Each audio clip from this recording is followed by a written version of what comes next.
Keeping your family and children safe and healthy is the biggest priority for any parent. But how many of us would know what to do if your child was injured in the home?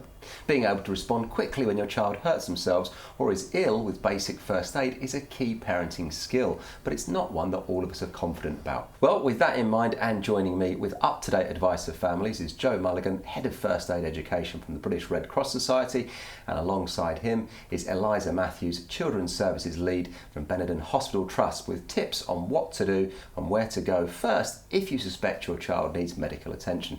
So guys, welcome to you both and thanks for coming in. Joe, start with you, if I may. A lifetime of experience in the world of first aid. What are some of the common situations that parents and grandparents are going to find themselves in around the home when dealing with kids? Well, thankfully, Kevin, most of them are minor. I think, often we get slightly concerned that we immediately default to the most serious things. But things like, for example, cuts and bruises are inevitable, strains and sprains, burns and scalds, and of course choking, as far as parents and grandparents, is always high up there on the list of concerns. Yeah. And Eliza, how prepared are parents and grandparents for these kinds of situations around the home?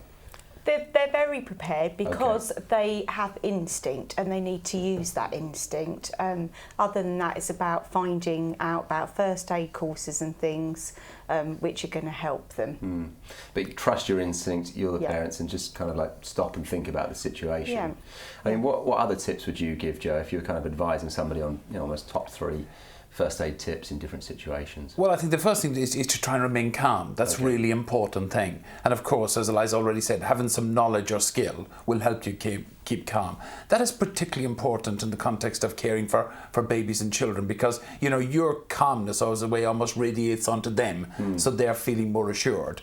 I suppose, again, have some basic knowledge and skills. For example, if you look at the data, things like choking, knowing that if your child or your baby starts to choke, that you should actually hit them between the shoulder blades and the back sufficiently hard to dislodge the object is very simple. And not to get too carried away with the idea that doing first aid is something which is very, very complicated. Right. It's not. It's about common sense at the end of the day. Yeah, and kind of just stop, look at the situation, assess it, and just get on with it with whatever's to hand. It might not necessarily be a first aid kit. No, precisely. I think most of us are concerned, in a way, almost or in denial that something will go wrong, but we buy a first aid kit for the purposes of helping us to cope. Well, there's no point having the kit if you don't have the skills and knowledge with regards to what to use and how to use it. And secondly, I think most of us, as we've already alluded to in the conversation, have stuff in our homes that we can actually use for the purposes of first aid.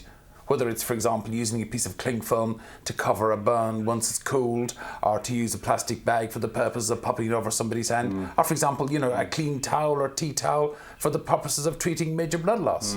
Good stuff. And Eliza, at this time of year as well, lots of little ones will get coughs and colds, but at what point do you differentiate between the symptoms of cough and cold and perhaps something that's a bit more serious and needs a trip to A&E or GP? I think, again, use your instinct. You've got paracetamol, ibuprofen at home that you're going to use if your child's unwell and got a temperature. If you're using those and giving your child plenty of fluids and they're coping and they seem to be getting better, then that's fine, that's good. If you're using all of those things and their temperature isn't coming down, or they maybe look as if they're fitting because they've got a high temperature, or they're not responding to you how they normally would, yes, they're going to be floppy and want to be on the sofa and having cuddles, but if they start losing their normal level of consciousness, then that's when you need to be concerned and get help. Good stuff. And Joe, what about parents and grandparents want to arm themselves with information?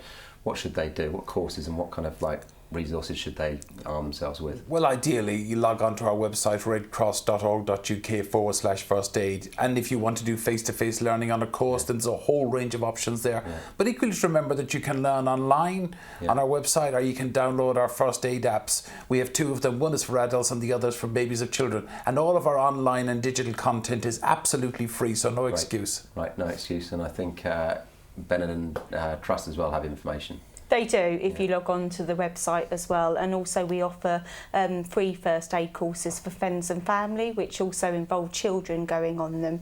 So if it's a child with an adult that's collapsed, then you can access that at our hospital in Kent. Great stuff. Guys, thanks ever so much for coming in. It's great talking to you. And thanks to you for watching along at home wherever you are. Now, if you'd like to continue with your questions and thoughts related to your family's health, then why not join your Benenden Health online community by logging onto the web address that you can see below, secure.benenden.co.uk/suite/apps. Just click on that community tab to share and discuss with other Benenden Health members and to find out more information about caring after the show. So thanks for watching and goodbye.